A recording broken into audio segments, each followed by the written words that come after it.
এবং অপরদিকে সম্মুখীন দল এএসডিসি। আপনারা আপনাদের দলকে রেডি করে রাখবেন। আমরা দেখি হেমলাল সেখান থেকে সঞ্জীব দখল নেওয়ার চেষ্টা, চট্টগ্রাম ব্যাক পাশ দিয়েছেন। এদিকে আবার রাজীব জায়গা পরিবর্তন করেছেন। রাজীব দুর্দান্ত ভাবে স্কিল আছে। রাজীব আলতো করে মাঝ মাঠে দিয়েছেন সতীর থেকে মনোজ সেখান থেকে সত্যবান বল দখলের লড়াই, কিন্তু তখন আবার সেখানে পেছন থেকে টেকেল ছিল। সঙ্গে সঙ্গে আবার একটি সার্ভিস পেয়েছেন শিবু একাদশ।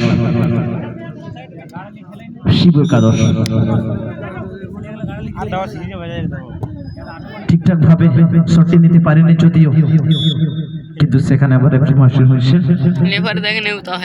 সঙ্গে সঙ্গে আবার একটি সেট পিসের নির্দেশ। অবশ্যই সুযোগ আছে এখান থেকে ঠিকঠাক ভাবে যদি শটটি নিতে পারেন, অবশ্যই একটি চান্স ক্রিয়েট হতে পারে শিবু একাদশের ফেভারে। 0-2 গোলে কিন্তু পিছিয়ে আছে শিবু একাদশ। অবশ্যই কিভাবে সেই গোলে সমতা ফেরানো চায় তার রণকৌশল চালাতে হবে ঠিকঠাক ভাবে। এক একটি মিনিট যেন এক একটি সেকেন্ডের মতো মনে হচ্ছে শিবু একাদশের, কারণ 0-2 গোলে পিছিয়ে আছেন শিবু একাদশ। শট নেওয়ার জন্য সোমনাথ বাউরিকে দেখতে পাচ্ছি। সোমনাথ সামনে 3 জনের মানব প্রাচীর। সোমনাথ চলেছেন সামনে 3 জনের মানব প্রাচীর। সোমনাথ ফ্রি করেছেন, কিন্তু কোথায় ফ্রি করলেন সোমনাথ? বল চলেছে সোজাসুজি মাঠের উপর, মাঠের বাইরে। তাদের সুযোগগুলো কাজে লাগাতে হবে। 0-2 গোলে পিছিয়ে আছে। এরকম সেট পিস ঠিকঠাক ভাবে না মারলে কিছুই যেন কিছু হবে না। আবার মাঝ মাঠে সোমনাথ 1 সেকেন্ড, এদিকে আবার ডাউন মিডল, সেখানে আবার রাজীব ছোট্ট করে যে সুযোগ থেকে রাজীব তারাস সেখান থেকে আবার সেন্ট্রাল ডিফেন্ডার শিবু একাদশ আলতো করে যে সতীর্থ সঞ্জীব থেকে আবার এদিকে আবার দুর্দান্ত ভাবে খেলছেন। দুর্দান্ত ভাবে আক্রমণ দিয়েছেন, কিন্তু তখন ওখানে রোহিত বাউরি অনেকটা ভিতরে ছিলেন, তাই অফসাইডের ফাঁদে পড়েছেন রোহিত বাউরি। আমার ছোট্ট কন্যার মধ্যে রাজীব দখলে দেখে নিয়েছেন কি করবেন। ছোট্ট করে বেগ বাস দিয়েছেন এদিকে হেমলাল কোনো ভুল চুক করেনি, সঙ্গে সঙ্গে বলটি হাওয়ায় বাসিয়েছেন। বল দখলে রাজীব 1 সেকেন্ড, রাজীব সেখান থেকে বলটিকে সঞ্চয় করার চেষ্টা ডাউন দ্য রাইট, এবং ওইদিকে আবার বল দখলে নিজের ডান প্রান্ত থেকে ক্রস করেছেন। বিপদ হতে পারে চেষ্টা করেছেন, এবং আবার সুযোগ হতে পারে অবশ্যই। জার্সি নম্বর 8 গতি বাড়িয়ে চলে চেষ্টা, বিপদ সীমার মধ্যে বল, এবার থেকে শুনে বল বাইরে এসে মনোজ, সেখান থেকে আবার যাচ্ছে নাম্বার 2 তে তারাস, কিন্তু ততক্ষণে বল চলেছে পার্শ্বরেখার দিকে। অবশ্যই বল পার্শ্বরেখা অতিক্রম করেছে। আবার একটি পরিবর্তন আছে, লাল 2 নম্বর মাঠের বাইরে যাবেন, অর্থাৎ ওখানে কাবলু মাঠের বাইরে, কাবলু বাউরি মাঠের বাইরে।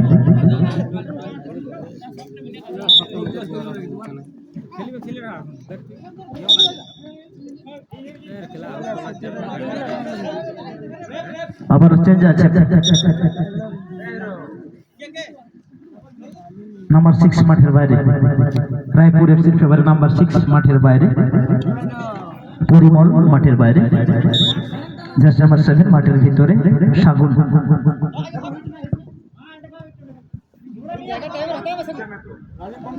আবার ফির দিয়ে ডিফ্লেকশন হয়ে যায়, অর্থাৎ আবার একটি কর্নার রায়পুর এফসির ফেভারে।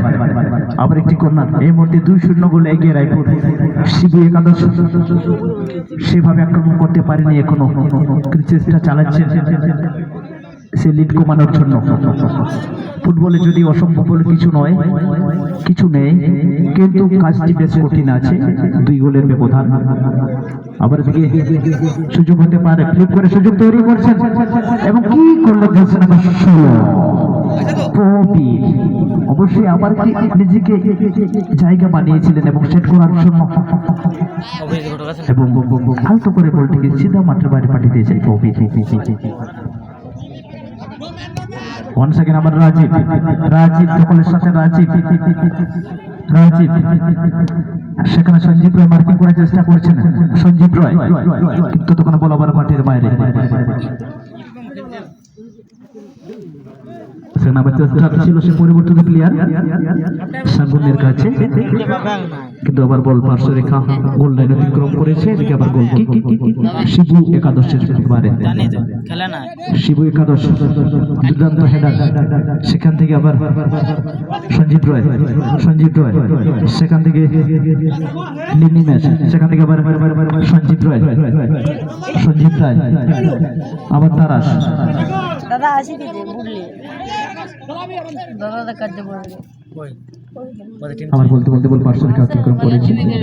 দাদা আসি মহেশ ফুটবল একাডেমি এবং সম্মুখীন দল ASDC, আপনারা অবশ্যই লাইন আপ করাবেন।